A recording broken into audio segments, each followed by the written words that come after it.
Selamat menjelang hari Minggu Advent yang kedua, Bapak Ibu Saudara-saudari yang terkasih. Kita langsung saja kepada Injil yang akan kita dengarkan hari Minggu ini dari Lukas. Di sini dia memberikan sebuah lukisan yang sangat detail tentang kapan firman Tuhan itu akan hadir. Dalam tahun ke-15 dari pemerintahan Kaisar Tiberius, ketika Pontius Pilatus menjadi wali negeri Yudea, Herodes raja wilayah Galilea, Filipus, dan seterusnya. Disitulah katanya datang firman Allah kepada Yohanes, anak Zakaria, di padang gurun. Nah, di sini Lukas sangat detail, Bapak Ibu. Artinya, kehadiran firman Tuhan itu, dia yang berbicara itu sungguh hadir dalam detail hidup kita, dalam realnya hidup kita. Pertanyaan menarik untuk kita, seberapa sadar kita bahwa kita itu sering hidup di luar realnya hidup kita? Mengapa kata orang Batak itu marangan-angan? Tapi kita tidak, jangan salah, itu tidak hanya angan-angan dalam arti hayalan, ya, tetapi juga segala pikiran, perasaan, mental yang kita cipta, semacam juga mekanisme pertahanan diri atau penyeimbangan diri yang bisa menjauhkan kita dari realnya hidup kita sebenarnya. Sebagai contoh itu, contoh kecil saja ya, realnya kita itu sebenarnya tidak senang. Tetapi ketika orang bertanya kepada kita, kita berkata kita itu senang. Juga realnya kita itu misalnya kita punya ketakutan, kecemasan, beban pikiran, tetapi kita itu berusaha misalnya pergi menonton televisi, YouTube, bercerita, tertawa dengan orang lain, atau menyibukkan diri dengan kerja, olahraga, atau bersosial media, supaya kita tidak larut dalam kecemasan dan beban pikiran tadi. Atau bahkan kita sudah di gereja misalnya, lebih lagi sudah berdoa di sana, tetapi yang kita doakan itu seringkali sesuatu yang lain dari apa yang kita alami, sesuatu yang lain dari realnya kita, dari detailnya kita. Misalnya keluarga, masa depan, pekerjaan. Tentu tidak salah ya, tetapi kita lupa siapa diri kita. Kita lupa diri kita di situ. Diri kita saat itu di tempat duduk itu sedang bagaimana? Sedang gembirakah? Sedang tenangkah? Atau sedang sedih? Sedang cemas? Sedang marah? Atau sedang benci? Dan seterusnya. Mengapa? Karena inilah situasi kita yang paling real, yang paling nyata, yang paling detail tentang diri kita. Dan disitulah Tuhan hadir. Kita akan lihat nanti seperti apa persisnya kehadiran Tuhan di sana. Lalu selanjutnya Lukas menyebut di padang gurun. Mengapa bukan di kota ya? Nah, sebagaimana banyak orang kita zaman ini ya cenderung memilih kota. Agak bagaimana ya? Lucu sebenarnya rasanya ya, sementara Tuhan memilih datang ke padang gurun, kita memilih kota. Tuhan memilih tempat sepi, kita memilih tempat yang ramai dengan keriuhannya. Jadi masuk akal memang bahwa seringkali kita merasa kesulitan mengalami kehadiran Tuhan, berdoa, karena seperti tadi kita itu tidak ketemu ya. Tuhan ke padang gurun, kita ke kota. Tuhan ke tempat sepi, tempat yang diam, kita ke tempat yang riuh ya, lebih pada suasana maksud saya ya. Nah, masuk akal bahwa kita merasa kesulitan untuk menjalin relasi yang intim, yang kokoh dengan Tuhan. Tapi mari kita lihat apa makna padang gurun ini. Pertama-tama itu adalah tempat yang kering, sebagaimana kita semua tahu ya, tempat yang gersang. Tempat di mana tidak ada sebenarnya kepastian. Ada banyak justru ancaman dan risiko bagi hidup kita. Kita bisa lihat pengalaman orang Israel di sana selama 40 tahun. Mereka menderita, menggerutu, serba kekurangan dan menangis. Seolah-olah mereka itu tidak bisa melakukan apapun. Karena memang begitulah kondisinya. Mereka tidak bisa mengambil kontrol atas hidup mereka. Rasanya pengetahuan, keahlian, kecakapan, dan kebiasaan mereka sebelumnya dalam bertahan hidup di Mesir itu, di padang gurun, sama sekali tidak ada. Tidak ada gunanya, tidak ada artinya. Tapi selanjutnya, Bapak Ibu Saudara-saudari yang terkasih, rupanya tempat yang kering dan gersang ini adalah tempat terindah yang pernah dimiliki orang Israel dalam perjalanan hidup dan iman mereka. Tempat terindah di mana Tuhan benar-benar hadir dan mengajar mereka. Di mana Tuhan sungguh bersabda, menyatakan siapa mereka ini, siapa bangsa Israel ini, dan siapa Tuhan sesungguhnya, apa kehendaknya, dan bagaimana mereka mesti hidup di dalam relasi dan iman kepadanya. Dan dalam pengalaman padang gurun seperti itu, kurang lebih seperti renungan kita minggu yang lalu ya, tentang kehancuran itu. Padang gurun ini juga memberitahu kita bahwa hanya ketika kita semakin sadar, semakin mengerti kerapuhan dan ketidakberdayaan kita, itu tadi sisi-sisi padang gurun itu, disitulah Tuhan akan semakin tampak jelas hadir bagi kita.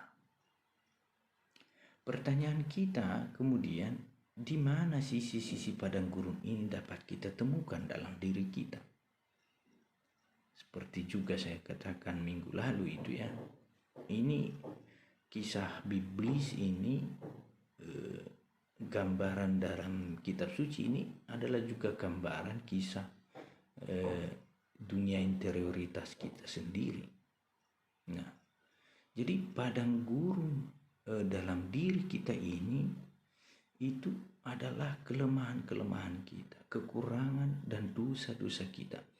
Yang sama seperti padang gurun, sebenarnya ini tempat yang lebih ingin kita hindari, kita abaikan, dan ingin kita lupakan dalam hidup kita.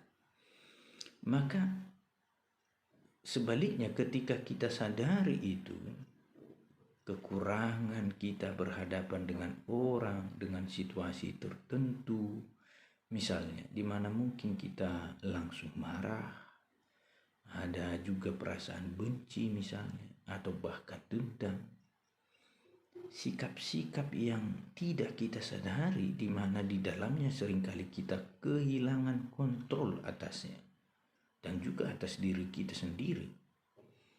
Kita sedemikian dikontrol dan diperbudak olehnya, karena itu seperti spontan saja ya, melihat misalnya realitas orang yang sama, yang orang tertentu atau yang mirip, bahkan perasaan dan emosi kita itu bisa langsung tercipta seperti itu. Dan itu jugalah yang dikatakan Lukas itu sebagai lembah, gunung, dan bukit, serta jalan yang berliku-liku, yang berlekuk-lekuk. Karena seperti kita tahu Bapak Ibu Saudara-saudari, di jalan-jalan seperti ini kita itu memang hanya bisa ikut. Kita tidak punya pilihan. Kita adalah budak. Tetapi mari kita lihat lebih jauh bagaimana itu justru bisa menunjukkan aslinya kita. Seperti di padang gurun, kita hanya menjumpai segala sesuatu seperti apa adanya. Ini sangat penting untuk kita. Jadi di padang gurun itu bukan seperti di kota dengan banyak hal yang sudah dipermak, misalnya diolah sedemikian rupa supaya menjadi seperti apa yang diharapkan, dipikirkan, dan disukai banyak orang. Di padang gurun itu pasir adalah pasir sebagaimana ia pasir. Bukan pasir yang sudah menjadi dinding atau lantai. Air adalah air sebagaimana ia air. Bukan misalnya Coca-Cola atau Sprite atau dengan nama lainnya. Singkatnya apa adanya. Lalu bagaimana kita katakan bahwa dalam rasa benci, dalam kemarahan, dendam, dan segala kelemahan kerapuhan kita itu, kita temukan padang gurunnya kita. Kita dapat menemukan apa adanya kita, siapanya kita, dan kesitulah Tuhan akan datang. Bapak, Ibu, Saudara-saudari, ketika kita jujur pada diri kita, akan perasaan realnya kita, detailnya diri kita, termasuk dengan kenyataan atau orang sekitar yang memunculkan kerapuhan kita dalam perasaan-perasaan itu tadi, itu seolah-olah hanya usaha kita, hanya antara kita dengan diri kita. Mengapa? Karena seringkali keyakinan kita itu membuat kita mengerti bahwa Tuhan itu adalah figur lain. Dia itu adalah Dia yang maha besar, yang menakjubkan, yang jauh ya, yang tidak seperti kita. Nah, tetapi kita lupa bahwa Ia itu sangat dekat dengan kita. Ia ada di dalam semua realitas hidup kita, bukan hanya dalam kita, di dalam sekitar kita, tapi terutama itu di dalam kekurangan dan kelemahan kita itu tadi. Dan melihat, yakin bahwa Ia hadir dalam kejujuran kita pada realnya diri kita, dalam padang gurunnya hidup kita, dalam kelemahan dan kekurangan kita, itu justru jauh lebih istimewa daripada tempat lain. Karena sekali lagi Tuhan akan memberitahu siapa kita di sana. Pertanyaannya di situ ialah, mengapa kita marah? Mengapa kita sedih?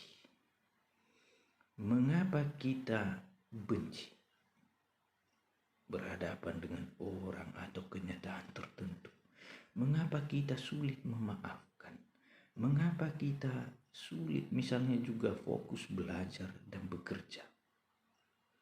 Apa semua di balik perasaan, di balik kelemahan, kerapuhan ini? Semakin kita sabar di dalam dialog itu, tidak hanya sekali, tidak hanya 2 kali, tidak hanya 3 kali, tetapi terus bersama Tuhan, ya, tentunya bersama Tuhan, pelan-pelan kita akan mengerti mengapa kita seperti itu. Pelan-pelan kita akan mengerti siapa diri kita. Dan di situ, Bapak, Ibu, Saudara-saudari yang terkasih, kita akan tahu juga bahwa Tuhan tidak akan menghilangkan kelemahan itu dari diri kita, tetapi menunjukkan kepada kita siapa kita, menunjukkan kepada kita rahmat dan kekuatannya, cintanya, yang memampukan kita menerima kelemahan itu menjadi bagian dari diri kita, bagian dari misteri hidup kita, bahkan menjadi semacam teman baik kita. Bukan itu kita kita itu bukan kemarahan kita itu ya, bukan bencinya kita itu, tidak. Tetapi termasuk nanti apa yang mendorong ini dari bawah sadar kita, dari konflik batin kita, bukan itu kita. Tetapi itu bagian hidup kita, semacam teman seperjalanan kita, yang atasnya kita itu akan selalu bisa mengambil jarak, bebas di dalam kesanggupan mengenali, menyadari, bahkan merawatnya untuk mengeluarkan kekuatan yang Tuhan berikan itu tadi kepada kita, bahkan mencintainya, merangkulnya, sampai bersyukur atasnya. Mungkin seperti mengada-ada ya Bapak Ibu Saudara-saudari, tetapi mari kita lihat, tidakkah kita itu sungguh merasa dicintai Tuhan justru karena Ia menerima dan mencintai kita dengan segala kekurangan kita. Ia tidak mencintai kita karena kesempurnaan kita, sama sekali tidak. Dan bukankah mestinya demikian juga kita mencintai diri kita dan nanti orang-orang di sekitar kita? Dalam pemahaman ini, kita akhirnya harus mengerti apa yang diminta Yesus kepada kita. Kasihilah orang lain seperti kamu mengasihi diri. Itu bukan cinta egois sebagaimana sering kita pahami.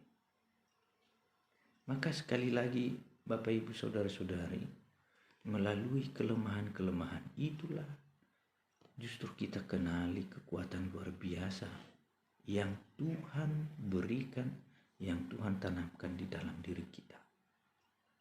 Kita akan menemukan kebahagiaan yang tidak pernah kita alami sebelumnya, yang tidak terlukiskan. Bagaimana menjadi orang-orang yang bisa bebas dari dorongan dan perbudakan kelemahan-kelemahan dan kekurangan tadi. Dan jika sudah seperti itulah, seperti kata Lukas dalam Injilnya itu, lembah itu akan ditimbun.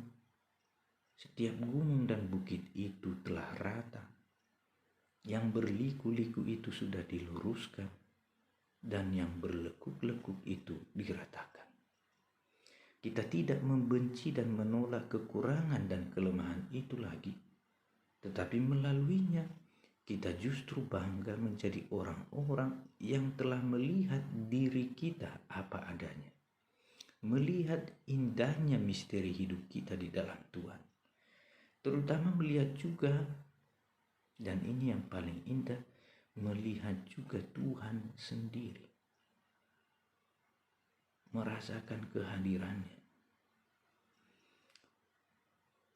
merasakan percakapan dengannya, dialog dengannya, dari hati ke hati. Artinya sabda dan ajarannya.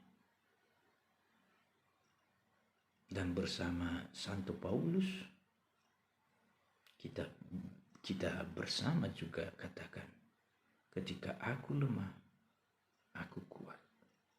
Ketika kita lemah, kita kuat bersama Tuhan dan cintanya. Kekuatan yang tiada bandingnya, Bapak Ibu Saudara-saudari. Satu-satunya kekuatan yang sanggup membebaskan dan menyelamatkan kita. Pace e bene.